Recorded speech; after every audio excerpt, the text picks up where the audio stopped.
Hello, everyone, and welcome to a new episode of Setlist Bruce, your podcast all about Bruce Springsteen, his music, and mostly his fans. I am your host, Jesse Jackson.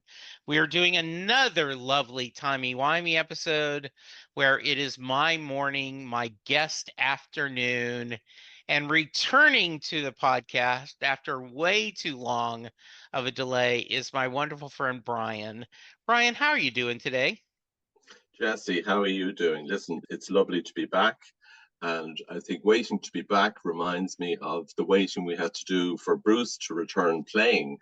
It was longer than we had all wished for, but when it happens, it was well worth waiting. So I hope we can make this chat equally well worth waiting. Yeah, I really do. It is not to bring back unpleasant memories. When they had announced the tour after the pandemic, and there was all the wailing and gnashing of teeth about how expensive tickets were and how the dynamic pricing and all this other stuff, part of me was just, and by nature, I'm usually an optimist, but part of me, there's a lot of artists because of health or because they're no longer with us, aren't touring. Maybe let's keep just a little perspective that we're still getting to see Bruce live. Absolutely. I suppose for the health is the bigger one. Just by way of recap, when we spoke, it was between MetLife 2 and MetLife 3. So we had the first two MetLifes. He dropped a few shows in the spring. He dropped a couple of Philly shows in August 23. So we were all looking forward to MetLife 3, which we would have been obviously from our point of view, we weren't attending. But I had said to you, my next target is to see Bruce in San Francisco, which was going to be a big trip. My first time to see him in the States in December.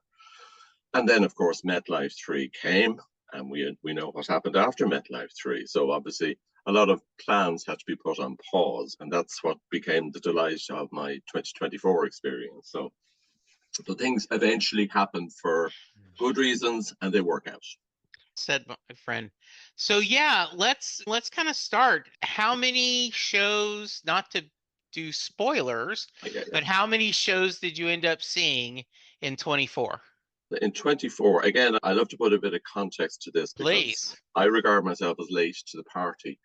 I first saw Bruce in 1985, and over the following 38 years, I saw him 12 times, which three and a bit years per seeing, which is okay. Then in 23, when he started the tour, I saw him three times in Ireland and once in the UK, Villa Park, and then also over in Copenhagen with our friend UK Mark and Catherine. So that was 5 and 23. And then for 24, I thought this probably is going to be the last roll of the dice, pardon the pun. I eventually ended up seeing him 9 times. Now, as it turned out, it should have been 11, but we had a little hiccup in Milan. So that's basically waiting to be cashed in 25. But that's for another day. That is awesome. That makes me so happy because I'm someone who had a similar journey. I did not see him till 2002, and it took me multiple years before I either had the financial ability or the grace from Linda to see him multiple shows per tour. Due to circumstances, I only saw him once in 24. I saw him in Columbus, and I had a little change in a job due to circumstances, did not have a lot of time. And then I only saw him once. I was happy to do that. And I'm now looking at hoping he does some US tour dates in 25 because I don't know quite if I can make it to Europe, but I am hoping to see him. I'm a great one, and I talk to our Bruce friends, and I always make the point of emphasizing when they say, they use the phrase, I only saw him once or I only saw him twice. I said, please drop the only because you saw him. That's the important thing. You were on the inside looking out, not the outside looking in.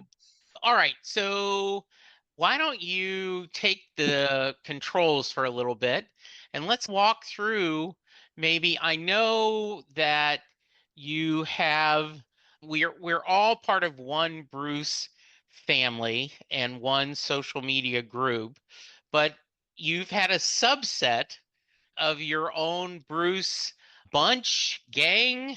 What do you guys call yourselves? We don't have a name. And to be honest with you, Jesse, it emanated back in September 23 during the MetLife tour when a group of us who were casually chatting together, 9 or 10 of us, through the summer of 23 on Twitter, a number of them actually met up in Asbury Park between MetLife 2 and MetLife 3, which, as it turned out, happened to be the day you and myself and UK Mark had our podcast chat. It was put out later, naturally, after the edit process. But because of that get-together, that they had actually physically met, and physically meeting is so important. You know that better than most. Absolutely. Probably. You've spoken to so many of us, like speaking, this is great, but if we were to physically meet, and as you use the phrase break bread, it's a totally different level. So I think that little group having actually met, our Paul from London came back and he decided to set up a little WhatsApp group because there was about 4 of us on this side of the pond and 5 or 6 on the US side of the pond. Now, the US side of the pond wouldn't have had quite the familiarity of how what WhatsApp might bring to the party and how it might work. But we said, look, we'll try it. Let's set it up and see how we go. And that's exactly what we did. So that little group we're a group of 9. And just to give you a geographical spread, we have 2 in London, we have 1 in Sheffield. I'll name them for you because you've actually interviewed 7 of the 9. So they're familiar. All right, well, I got to chase the other 2. Don't worry, they're in our crosshairs. We're going to get them on with you. So we've Paul and Ruth from London. We've Steffi from Sheffield. And then heading over to the States, obviously, we've got myself from Dublin. Then in the States, we have Wendy from Asbury Park, Florida. We have Cindy from Atlanta. We have Kim from Philadelphia. We have Kim from 2 Kims. Kim from Cleveland, and we have Liz from Chicago. So that's our little grouping. And I'll just read you something. The day that the group was set up, one of our group put in a thing because we had a good exchange of chats because obviously there was the post MetLife euphoria, etc., etc. Kim from Cleveland said, people outside of here would think we're beyond crazy if they saw our chat. And I'm thinking, she said that in September 23. And we have not stopped talking. And we're 18 months in. It has become a lovely group, as I call them, my Bruce buddies. But there are others closely associated with our group that we contact through other forms in social media, and some of whom I've met, some of whom I've yet to meet, and some of whom I know I will be meeting in 25. So it is, pardon the phrase, we're mushrooming nicely. I love that. It is always fun. I certainly feel that there is a lot to dislike about social media, whether it's Twitter, WhatsApp, Instagram, Facebook. There is a lot of things that make you want to hold your nose, but there is also a lot of joy, and there is something special about getting to, for example, UK and Mark and I had gotten to be what I feel like would be incredibly close friends before we ever met in person. I think that joy that you can gather through this trumps the downside of social media because it can be used for good and for joy. I'll tell you a little amusing story about UK Mark. Yes. We did not meet through social media. We met standing outside the Walter Kerr Theatre back in 2018 on his birthday.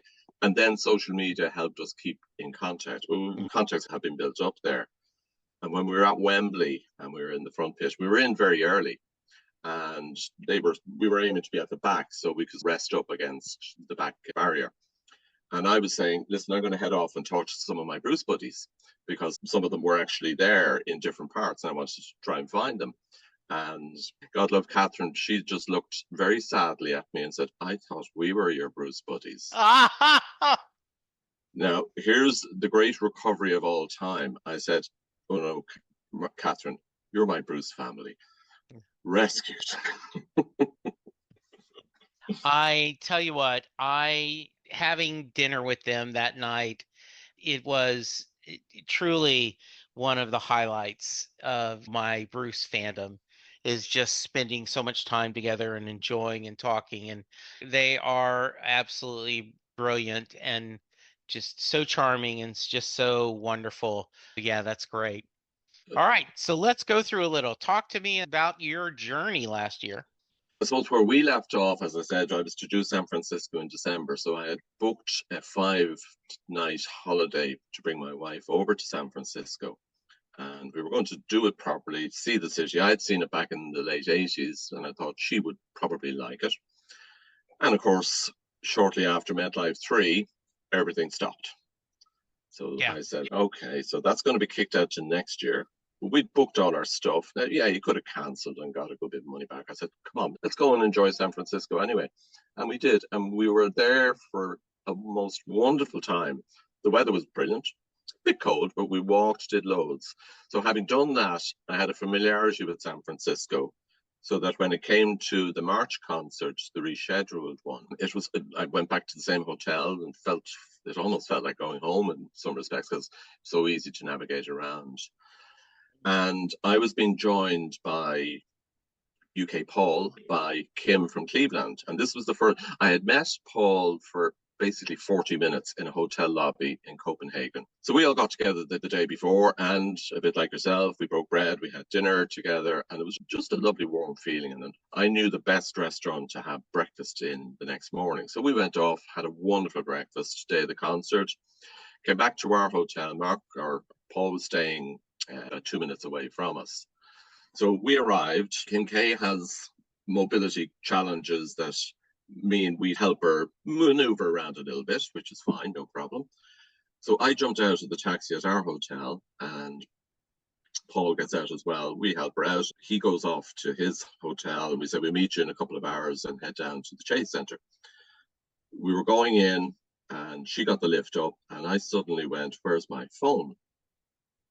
And I suddenly realized I left it on the back seat of the Uber, which had now Oh just gone. no. So now I've no phone. So now I walk up to reception. I've obviously checked in, so fine, I have a room number. I said, I need you to contact a colleague of mine, friend of mine, who's in, I have no idea what room. So they were quite careful taking details of who I was, called her. She then got into a blind panic, rang Paul, who at that stage had got to his hotel, and the Uber was sailing off into probably over the Golden Gate Bridge or somewhere. So suddenly you're in a city with no phone. Oh no. You just think, how am I going to manage? What do I do? Actually, they panicked more. And Yeah. Paul spent the next hour and a half chasing corporate Uber to try and track down this Uber. And by about 3 o'clock, he had found the Uber, spoke to the guy, looked in his backseat. Oh, yeah, there is a phone here. I'm out in San Francisco Airport. He said, can you get that phone back to me in the Four Seasons Hotel? He said, yes. It'll probably be late tonight by the time I do that, and there will be a charge. He said, don't worry, there'll be an envelope with plenty of money in by way of thanks for that. Yeah. But we went and got together with Mark at his hotel, left the envelope, another Uber up to the concert, and we'll come back on the concert in a moment. But the relief of knowing that at least it isn't floating around there somewhere was palpable. So that Oh was yeah. I'm sure that in was the fine. back of your mind you're going, That's where the joy comes. We got in the pit queue, which there was at 4 o'clock. There was about 60 people in front of us. We could not believe it. This was my first US experience, and while we were in that queue, the hotel phones marked to say the phone has just been returned. So all the clouds had lifted. The gods were on our side. Yes. So bypass the concert for the moment, and we then finish and go back to our hotels. We got an Uber back. Kim at this stage was tired, so she wanted to be dropped off at her hotel first. So we dropped her at I was in the same hotel. And then I went back to the Four Seasons with Paul to collect my phone. So upstairs we go, went to the concierge, got my phone. Everybody's happy. Yes. At this stage, it's midnight, and you've had the experience of the concert. And now Paul doesn't drink. I like a beer, that's fine. He says, do you fancy going into the bar and having a beer? Now, he was going to have water. I knew that because he was then going to go off and edit his YouTube videos and do all that sort of stuff. Yeah. Strolled into the bar. It was very quiet, except we saw a small group of people. Anthony Almonte, and Jake Clements, Steve Van Susie Tyrrell. Paul couldn't believe, I don't believe this. So, of course, he starts having a good chat with them, ordering the drinks, and we share pleasantries. The person we could not get away from, but who was so engaging, was Susie. She was just fascinated to hear what we thought, how it went, etc., etc. Like, we thought, no, you want to go over and join your gang, surely, don't you? Yeah. And no, she was quite happy to chat with us. Then we went over and sat down. Ozzy comes across as we were in the corner. Paul starts chatting to Ozzy. And this went on for about an hour. Little chats here. We eventually said, we better just cut it and go home. None of that would have happened had I not left my phone in the Uber. It is sometimes all good things work out to those who love the Bruce. I've often said that I don't know if I'd pick Susie over everyone. Like if I had little Bruce or little Steven or Gary, anyone, but I often thought I would just love to hear Susie's perspective. The idea that, you know, how she was friends first and then on the side, and just I think it would be really interesting to hear her discuss it. What happened then, just to finish to wrap it up, and while we were there, who did we see sitting in the lobby but Nils? Oh, no. Paul had already seen him and spoken with him and then thought he had gone up to his room, but he was still there. So I went over and had a chat with him. Being Irish helps at one level because he was looking forward to the trip over to do Ireland. They were doing a number of venues in the spring here, so he was looking forward to that. And I was thinking, it'd be nice to get a little picture together if we could. But he politely declined. I said, absolutely no problem. He says, but if you have a piece of paper and a pen, I'll do an autograph for you. And I said, oh, that'd be wonderful. Who do I make it out to? And I was thinking, wait, hold on. I don't want to take it for myself. You and I know who is the most fan. Ah, nice. So he just puts to Mark, health and happiness, Nils Laughter. And I was able to give that to Mark, the original version of that, at the Cardiff concert on the 5th of May. So bringing all this Bruce, as Mark would call it, the Bruce community, just bringing all those little threads together was just lovely to be able to do. Yeah. Oh, that is awesome. Now you may also ask, just one other question, you may also ask, where was Bruce on the night when we met a third of the rest of the band? Yeah. That really didn't matter because we were at the front row at the concert in the Chase Centre. And when Bruce was doing Hungry Heart and doing the walk down, my buddy Paul, Bruce reaches out and holds his hand. Now, Paul claims it was probably for about 10 minutes, which obviously was probably about 2 seconds. His daughter is even more extreme because I met her in Cardiff and she said, oh, he's been telling us it was at least an hour and a half.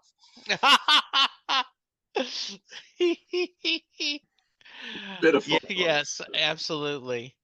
Oh, that's wow. And it is just sometimes just good things happen to good people, and that's just wonderful. Sometimes we get lucky. Yes. You take the rub of the green. Absolutely, yes. Please continue. I do have a trick up my sleeve, although it's not my trick, it's my cousin's trick, but I'll come along to that. Yeah. The San Francisco concert, just a very quick one. The opening was incredible because this was my first US concert, so I had no idea what to expect in Orleans compared to a 50 or 80,000 crowd. And the band came out in total darkness. And then Bruce comes up and the applause comes and all that. And I'm waiting for him to walk up to the microphone to say, good evening, San Francisco. Just walks up and next minute they break into Something in the Night. And the real thing for us was you were waiting when he starts and he really lets the roar go. You're wanting to see, how's the voice? And when we heard the roar, we said, the voice is fine. This is good. We're fine. So that set the tone for the rest of the evening. Any special moment or songs there that you want to share?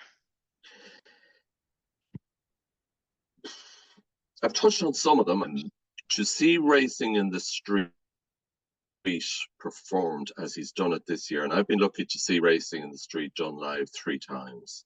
The best version, I think, those of us who've seen it, was the one in Philadelphia. But to see that done for the first time this year, with us literally Gary Talent in front of you, and just to his left, Roy doing his absolute magic. Just to be, you literally felt you could reach out and touch the piano. That was just so special. And I think racing has, just as Backstreets has been the core of the message, but it was also, I think, the core song of 2023. Racing has become the stellar performance item that we've seen in 2024, wherever it's been performed. So racing was definitely for me a tops, and been at the front, right at that front, seeing it done. Oh my gosh, that's awesome. That's 1 down, 8 to go. Don't worry. There we go. Okay, let's go for it. What's next? Cardiff was very special because it was the birthday of UK Paul. So he was down with his family. And the special thing for me was, having only met 2 of my little group at San Francisco, suddenly I'm starting to meet a lot of these UK I know on social media, be it whatever form. In advance of the concert, a group of us met in a hotel lobby, and we were just sitting drinking coffees, teas, whatever. And it was just so enjoyable to again, meeting people physically was just so good. I almost thought, I don't really want to stop this and then go off to a concert. But of course we did. Naturally we did. And when Paul was on with you, along with Kim from Philly, you were asking their songs they wanted. They would give a kidney, for want of a better phrase. Yeah. And he had 2 songs, but the one he leaned towards was If I Were a Priest. And during the Promised Land, he got one of these signs. Now, it wasn't a little cardboard sign. It was a printed thing, done properly, which if anyone ever wants to look at it on YouTube, you'll see when he shows it to the cameras, If I Were the Priest. Yeah. And to say Paul, all his birthdays came in one, that was just like, to be there beside him when that happened, you thought, it doesn't get much better than that, does it really, on your birthday? No, so that's awesome. That really was so special. But I suppose you said, am I going to top the story from San Francisco? I think I'd like to claim I am. All right. Let's try. Yes. So after Cardiff, Bruce went up to Belfast. After Belfast, he was doing Kilkenny, Cork, and Dublin. So he was doing 3 shows in our little country, 1 in Belfast. And before each concert, he was doing these little promotions on Instagram, which... Yes, I thought was really... Like when he was going up to Belfast to promote that, he was getting on the plane in Cardiff, and he had a little Welsh dragon that somebody had given him. And then in Belfast, when he was promoting Kilkenny, he was obviously backstage. It was probably before the concert, I think. And he looked really smart. He had his tie done and all that. And he did the little promo saying, people keep asking, how come he does his tie so well? And as he said, I've had 20 years of practice with 2 young boys. Like, of course I'm going to do my tie, which was nice. That's a lovely statement. Yeah, it was. But wait to hear the thread. So my cousin Neve, who came over to Cardiff with me, she then, when she got back from Cardiff, drove straight up to Belfast to get in a pit queue. So she got number 54 in the pit queue on a Monday for a concert on a Thursday. Friday morning, she drove straight from Belfast down to Kilkenny for the next concert, which was on the Sunday, and she queued up to get her pit number. What pit number did she get? 54. So she rang me because I was coming down on the Sunday morning. I was driving down and back on the same day for the concert. So she rang me on the Saturday night because she'd obviously been meeting with lots of people, had seen the little video about the tie. So she said, I have an idea. I want you to bring me a sign and I want you to bring me a tie and give it to me when we get down there. So we said, what do we put on the sign? I got this bit of cardboard, a bit like any song request, and I put on it, can you tie my tie? Literally just that. Brought that and brought a tie with a harp on it. Gave it to her outside before the gates opened. She went in. She likes to not go at the very front in front of Bruce. She likes to go either a bit left or a bit right. So she went stage, so she was left as you're looking up at the stage. And she had her little sign and she had the tie there. And Bruce, on one of the early songs, walked past and looked at it and just smiled because there were other signs. And he was picking other signs, bringing them up, throwing them down in front of Anthony's drums there. So that was grand. Okay, he gave her a look. He read the sign. He saw what it Yeah. said. Okay. Bruce was at his most fun and loose in Kilkenny from the very off. During Spirit in the Night, obviously he gets the crowd revved up at the start. And then he walks down the other side from Niamh, climbs into the audience while Jake is doing a bit of a solo there. And he just does this sort of bored look beside a fan as if to say, is this all that's going on? And then he realizes he can't get out of the pit. So he needs security to come over, to hop in, to lift him out. So then he goes up where Jake then starts doing his very nice little solo and just puts his head on his shoulder and puts his little hat in front of him and just says, keep going. So you could just see he was switched into fun mode. Comes down then to do his own bit, walks down the other side, sees Niamh again with the sign and the tie, and he takes the sign and the tie. And then she invites him, come on, give me a hug while you're here, which he does. Yeah. She came up with the idea. We got it to her. She delivered it. He took it. And then he brought it up and put it along with all the other signs. And we thought, job done. What an achievement. Yes. Except it didn't end there. Every day starts. And then coming towards the bit where Bruce basically calls Steve and says, Steve, I think it's time to go home. Sure.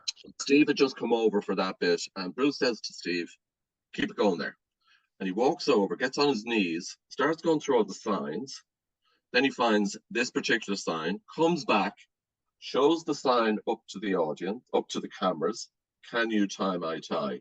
Throws the sign away, starts doing the tie there and then, ties it up and turns around to the audience and goes, what do you think?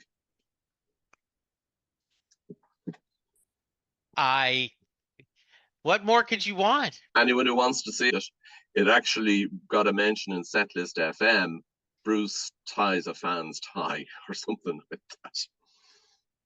That is hilarious.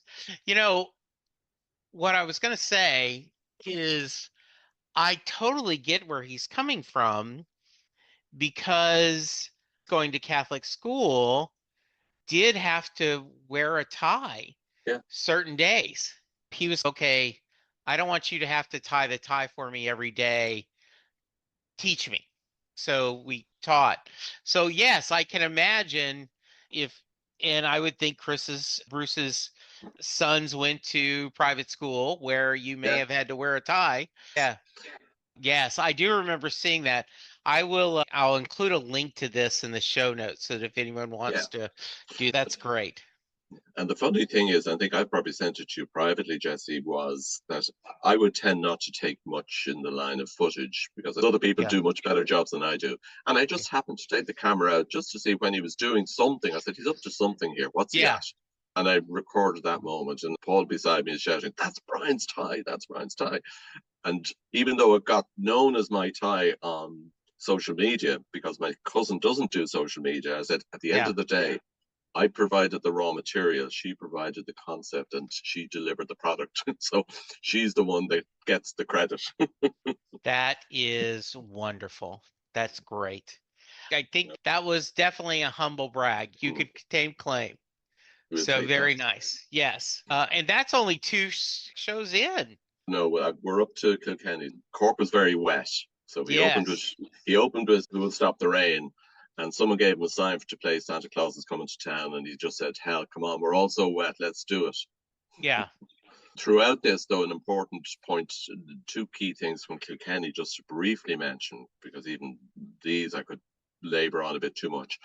But when they opened for the pit in Kilkenny, he came out to have a look and do a song for the early birds, as it was called. And the song he did was This Hard Land. Now, the significance of that, he did it solo acoustic, so he just did it there. But the very last song he did on that same stage in Kilkenny in 2013 was closing the European tour with the exact same song, This Hard Land. Oh, nice. No. On the same stage. Yeah. He did Twist and Shout. He tried to finish that in London once and they cut him off. The next day, he opened with it, but they were 2 different locations. This was the same location. But then his first proper song in Kilkenny. So if you think of it, this is his first song in Ireland on the 24 tour. he came out, and we're all thinking it's probably going to be Lonesome Day or No Surrender or something like that. And I'm fine with that. So he starts pacing around once everybody was set up and opens with A Rainy Night in Soho, which obviously in memory of the late Shane MacGowan. So that's the first song he sang in Ireland after the passing of Shane MacGowan.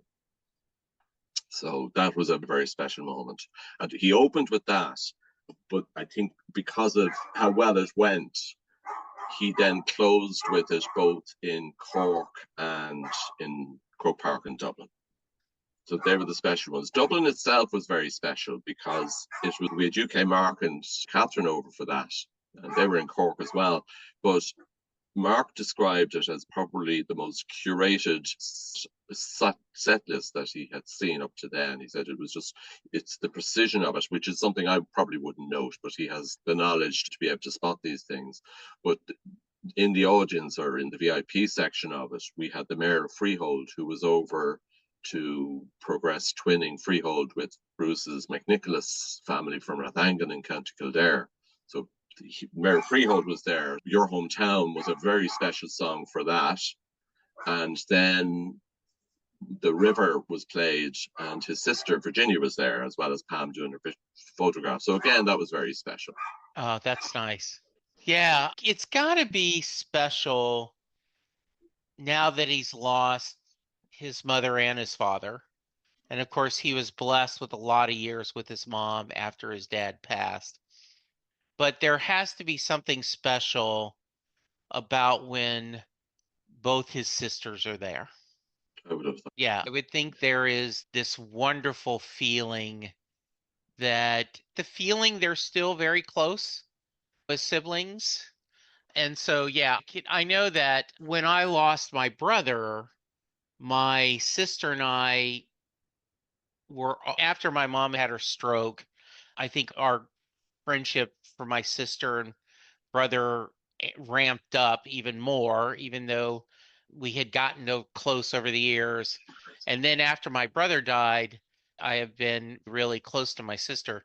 So yeah, I imagine there is just something really, he feels like it's Christmas and his birthday when both his sisters are there. At least, and that's great.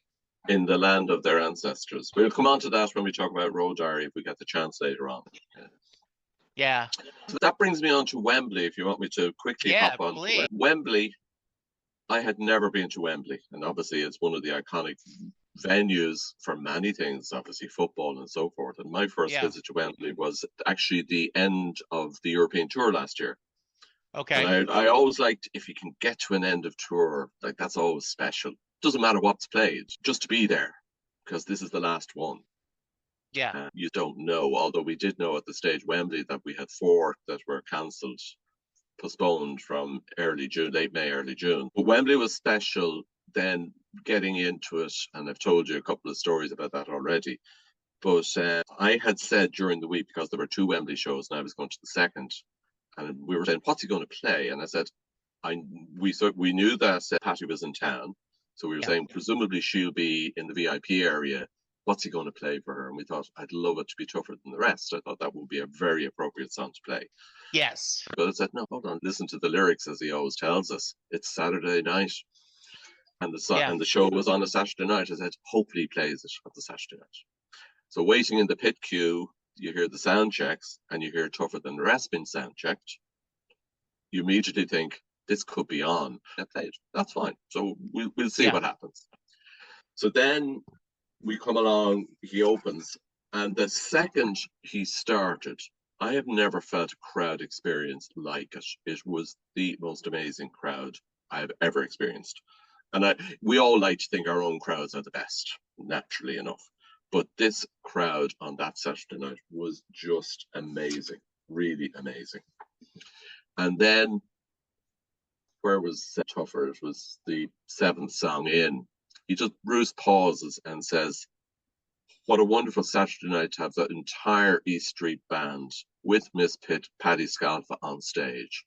And she comes out, and he's applauding. He's almost like a school kid in delight. You could just see the 2 of them were on their own on the stage, and yet they're in front of 90,000 people at the same time. I've never seen anything like it. And there is a beautiful YouTube video of it.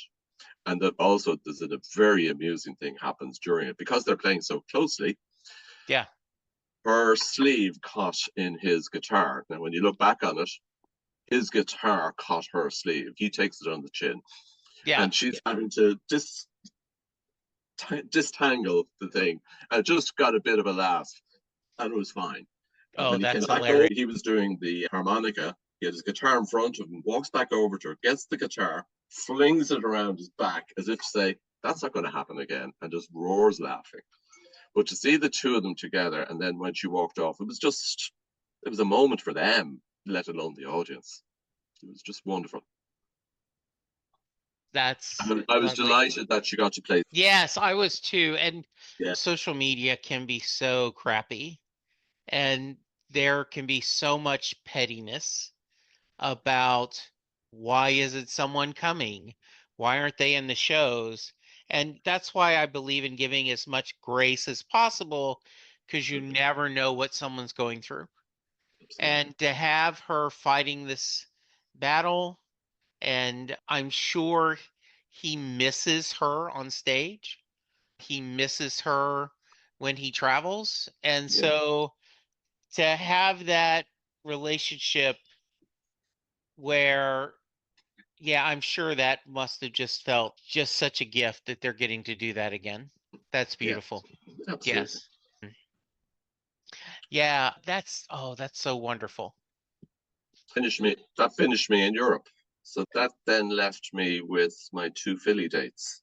Yes. And that's a story in itself.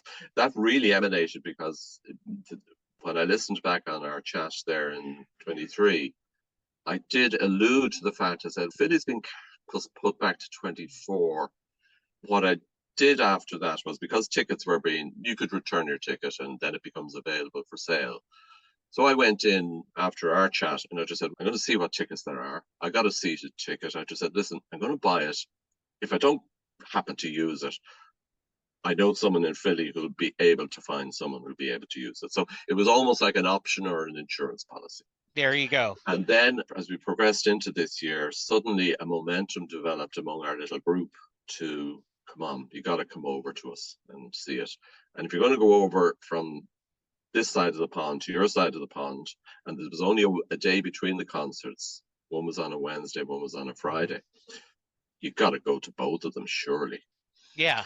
So the jigs and the reels was, yep, we were all signed up to go over for both concerts. Hmm. So this was going to be six of us of our Right. nine in the one place. And I thought, God, is this really going to happen? And I had already been given a good hint as to where to get a hotel, which was the Holiday Inn at the airport. But it was literally a 15-minute walk from there to Citizens Bank Park, where the concert was being played. But of course, I've now been converted into Philly, so I just call it the bank. Ah, Because there you I arrived in on a Tuesday afternoon, concert was on Wednesday and Friday, and flew home Saturday. I can say those 4 nights, 5 days were my best Bruce experience ever. And not particularly about what was played, it was just being there among people, among friends. The day I arrived, obviously, it was a long flight over. I'd been up from early in the morning, got into Philly, the hotel by about 6 in the evening. But of course, that's nearly midnight Irish time. But then I Yeah. said, I better find out where the stadium is. So got out my little map. 15 minutes later, on this beautiful sunny evening, I was walking down, and there was about 100 people in the queue in the pit. I was literally just down to have a look and see what was what. And there was one person from social media, Steffi from New Jersey, and she had put a picture of herself in the pit, not of her, but of her number. And she was number like 78 or something like that. And we had tic-tacked a little bit before, but we never really had much of a conversation. But as I walked down the pit lane, suddenly I saw who it was, and I went over and introduced myself. God, we haven't stopped talking since. go. Took a picture together, etc., etc. And out of that started a whole series of meeting different people who I had heard of, some of whom I hadn't got to meet. But I spent all that time in that area. If you're traveling to them, You're probably going in the day before, have the concert, you go off the day after the concert. So it is in and out. Whereas this was just like a totally different experience. And even the day between, our Philly host Kim, she had us down first of all to visit beautiful gardens called Longwood Gardens, not far from where she lives. And then we were brought down to their family home to meet all their family. We'd met a lot of the family at the first concert in the car parks beforehand. Then we had a barbecue with them on the day in between. And that was all without even talking about how the concert itself went. It was just a lovely few days. I think one of the really beautiful gifts that Springsteen fandom gives us is that as much as we love the shows and the concerts are amazing, the time you get to spend. I went to the Columbus show and was able to spend so much wonderful time. I got to meet so many people that had been on the podcast, that heard of the podcast. And I've said this a couple of times, Brian, but it is always amusing to me when someone comes up and says, "Hey, Jesse, I don't want to bother you, but I listen to the podcast." And I want to go, "No, do you know what a Bother joy away. bother away?" That is truly one of the sweetest things you can do, especially if you're saying nice things about it. I would even be amused if someone, "Hey, I want to tell you what I think you should do better." Okay, you're listening. Fine. I'm ready to hear. Let's Yeah, do. yeah. Yeah. But the shows themselves were like that first night. I wasn't in the pit in this tour. We were actually in a sort of a boxed area at the back, and I thought we knew we were in the pit for the second night, so I was happy with that. But I wasn't sure how the first night was really going to work. Yeah. It was incredible just to be there, looking down, seeing it all happen, seeing the skyline of Philadelphia in the background. Yeah. He opens with, "They blew up the Chicken Man in Philly last night." I just Oh, thought, oh, that's amazing. yeah. Then it got better for me because coming into 24, I had said to our little group, give us 5 or 10 songs that you didn't hear last year that you'd love to hear this year. I got a few this year that I didn't hear last year and was Yeah. happy with that. But one of the ones I've always wanted to hear, and it's not his best song and not his most popular or anything like that, is Streets of Philadelphia. But to me, it was not just to hear it, but to hear it in Philadelphia, I thought was going to Yeah. be very special. Now, he's played it, apparently, he's played it 9 times in the 2000s. One of those was at a Tom Hanks event, so that wasn't a concert. One of them was a random one in, I don't know where in the States. So the other 7 times he's played it in Philly. So you thought, okay, you're going to Philly, you're getting 2 concerts, you have a damn good chance you're going to get. I would, yeah, if I was a betting man, I would put a little money on this is going to happen. It's like Okay, when I was Columbus, we were like, oh, he's going to do Youngstown, right? here's the accountant in me and checking the odds, or maybe it's the gambler in me. As I said, he's played Philly 26 times. So Uh, it was not a given. Now, I haven't checked back those stats for validity or anything like that, but I'll take it on face value. I said, are we going to get it? yeah. And then when he opened up with it, to me, it was the highlight of the year. And it one of the top highlights of my journey. As I said, not his most popular song, not his best song. It wasn't an E Street song. It was just so beautifully done. So beautiful. And to see that the skyline of Philly, hearing it done and thinking of the film and all the emotions, it was the diamond moment for me.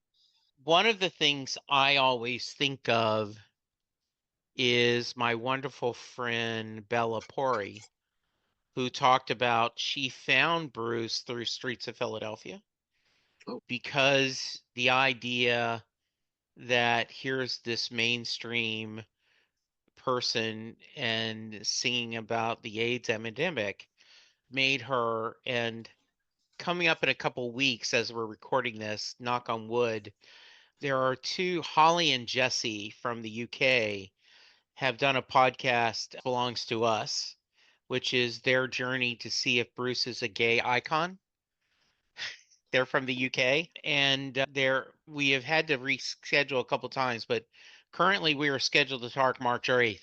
and Okay. I'm really looking forward to talking to them. Yeah. You mentioned that if we had time, we should talk about Road Diary. I would love to hear your thoughts. I've heard mixed messages on it. I do not think it is strong as a film as, say, Letter to You, but I think Letter to You, I needed that. But in a lot of ways, it is an info commercial for the tour, right? Mhm. But I know that after watching it, one, I had a new appreciation for Night Shift. It made me think of Yeah. the song a different way. Yeah. And also, it made me go to the internet and look for, are there tickets available in Canada and how expensive is the airfare? Because Yeah. seeing that, I'm like, Yeah. oh, I want to go back to another show. Give me Yeah. your thoughts on it. The flame was turned up. Oh, Um, it was. from the outset, I love Road Diary. I've Yeah. only, when it, forever long it's come out, I think I'm on my eighth look at it at this stage. Every time I look at it, I do see different things, small, nuanced things, and so forth, but I absolutely love it. I also think, in terms of message, quite a lot of time, I think at least three times, you see the whole theme is to it, or the whole message is to try and explain, almost in baby terms, the purpose of this tour and the messages that this tour is trying to deliver, which you can argue with, maybe that's to counter a lot of the noise and hoo-ha that was being made about set lists. And as I Yeah. told you, Jesse, at the end of the day, you have to be there to see it happen. You Oh, shouldn't be getting too het up about them anyway. and I apologize I in know. No, advance you that have I do not full that credit and I always sanction to do go, that. yeah, I always go and gosh, I should write down who said that. But yes, I do, and I love that statement. It is Mm, like seeing the final score of a match. It tells you exactly. nothing of the experience.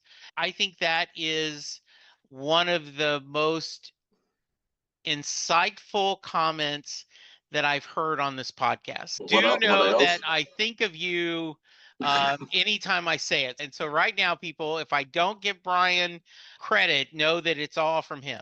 You're welcome to it, Jesse. But coming back to the Road Diary, I suppose one of the things from an Irish point of view, because he played the RDS three times, you're looking for footage from your own shows, naturally enough. And Yeah. there's nothing really coming out of there from RDS. But actually, the more you look at it, there is still a lot of Irish footage in there. There's a lot of footage of pit queues and so forth, particularly that section where they're listing all the European countries. Even though they're listing countries like Barcelona, the picture in the background is actually the RTS in Dublin. They're just showing a series of pictures, like you're seeing pit queue people and so forth. And then when you look at the very end, just before he quotes, I think is it Jim Morrison, grant me, etc., etc. Just before that, there's a series of about three or four black and white pictures of Bruce. One of them, he's at a bridge at a river, which is actually a canal. The other one, I think he's in a graveyard. And the other one, he's in a church. And then it pans back from those pictures. And then you see him, that picture of him in the church. He's then in color looking at that picture of him in the church. All of those pictures were taken in Rathangan in County Kildare. So that is him going back to his roots of the McNicholas family who emigrated over to the States. And he did that before the first show in May 2023. And the day he did that visit, it was a privately organized visit through the promoters. Nothing was disclosed, and he went to a bar in Rathangan, and the bar were told that if any word gets out that he's going to be there, it was all off. And of course, being good Irish people, nothing was said. So he went to that bar, but the night he went to it, Mark and Catherine was their first night staying with us for the two concerts, and Mark suddenly got this message that, Brian, Bruce is in Rathangan. How far is Rathangan? I said, oh, as the crow flies, it might be 8 or 10 kilometers or something like that. But from a Road Diary point of view, that I like that little bit of Irishness that I suppose those who would not be familiar with the story and what had happened on that tour, they're just going to see pictures of Bruce in black and white. That's all. Yeah. That reminds me a little bit of I have attended multiple comic book and sci-fi conventions, and my favorite, and I always joke that for many years, if Bruce wasn't touring, I would go to Dragon Con in Atlanta, Georgia. And when Bruce is touring, I would not, because my wife would you have to make a choice. But one of the things that makes Dragon Con different, not only is it a huge convention over 8 hotels, and there's different anything at all you could possibly want, from fantasy, hard fiction, role-playing games, everything. Huge cosplay. Almost everywhere you turn, there's someone in obscure and mainstream costumes. But it is the best convention to run into someone from Star Trek or Battlestar Galactica or Doctor Who at a Brilliant. pub just drinking and talking to fans. Brilliant. And it's because they don't ask for autographs. They don't ask for photos. They just treat them like they're another fan. And every once in a while, perhaps the celebrity might go, yeah, come take a picture. But Okay. normally, and the reason why is, and it's this understood that we will lose this if you go to fan level with them. I see. And so I think that's the idea of, right, Respectful. nope, this is pretty special for us. We're going to keep it quiet. We're going to Which enjoy. is lovely. It Lovely. is, yes. It's respectful, and it's good to be able Yes. to give respect. Yeah. But you did mention that you had a new twist on the Mary question. So you want to share that with me? I'll share it with you, and you may wish to edit it out if it goes on for too long. Okay. Mark suggested that you can't really have a second answer to the Mary question, does she get in or does she not? But I'm going to argue against Mark and saying, listen, in my first answer, I said Mary didn't exist, so I haven't really answered the question properly. Allow it. That's I my will allow starting it. point. Yeah, okay. I love that. So I suppose we have the scenario, does Mary get in the car or does she not? I'm going to start on the premise that Mary's actually in the car, because Mary is Bruce's buddy, partner, girlfriend, whatever. He pulls up to her house every Friday night and collects her, and they go off to the movie, or they go off to a concert, or they go off to whatever. And she comes down in her dress, doing whatever her dress is doing, and hops in the car, and Bruce is very excited. And Mary says, "What's up, Bruce? What?" He said, "The way I've done 2 albums. The record company want me to do a really big belter of an album. And I've got a lot of it together now at this stage." She says, "That's brilliant." She says, "You're in my first song." And she gets very excited. "What, have you got it?" She says, "I have a little cassette tape. I can play it here." Sticks in the cassette tape. Thunder Road starts. Screen door slam, Mary's dress sways. And she just says, "I don't believe it. You've written me into the album." She says, "Yeah, what's the song called again?" "Thunder Road." "God, I'm going to be on the Thunder Road album." And Bruce says, "There's a bit of a problem with the record company. Just we're still working on this. They want to call it something different." "Well, what do they want to call it?" she says. "Well, they want to call it Born to Run. They just think that has a better role about it. But I'm having terrible problems trying to write this song. It's taken me months. The first verse is shambolic, and the second verse I'm getting it together." She says, "Have you got it there?" She says, "Yeah, I have it here." It just sticks it on. The first verse is actually the drums introduced it, but the first verse just falls apart. And then we come to the second verse, and it starts, "Wendy, let me in. I want to be your friend. I want to guard your dreams and visions." Then Mary hears this and said, "Wendy? Who's this Wendy?" And he said, "Look," she says, "Do you know what, Bruce? You and Wendy, tramps like you, you're born to run. I'm out of here." Bruce then sits back in the car and says, "Tramps like us, baby, we're born to run." Over and out. Ah, I love that. That's a great story. You Oh, got, it's you got to have wonderful. fun with these things. You got to have fun with it. If someone wants to reach you, what's the best way? I'm going to revert to your normal format for the first interviews, which is there anything we haven't spoken Oh, about? yes, That, yeah, please. if you don't mind me hijacking that, No, for please. I have two things I wanted to mention. The first one is hopefully those who listen to this, and I will make sure I get as many of those I know to listen to it, will hear that the group of people I've been coming in contact with this year have brought such joy to my enjoyment of Bruce. It's gone way beyond that, and it's just been a delight.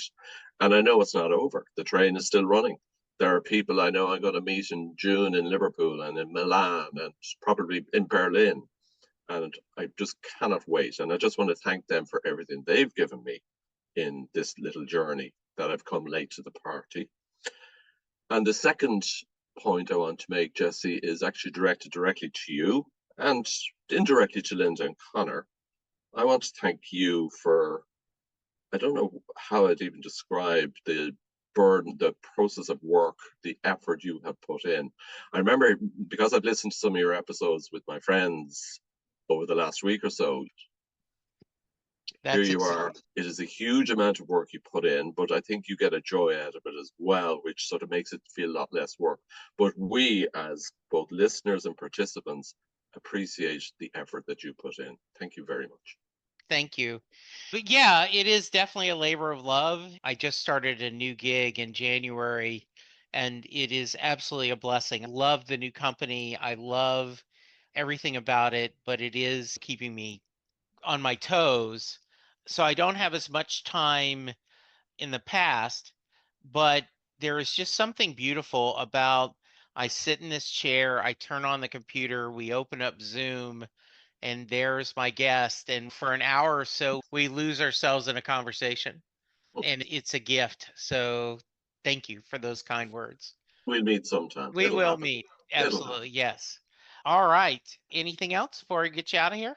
I think I've certainly pushed the boat out on your, so I'll leave it there.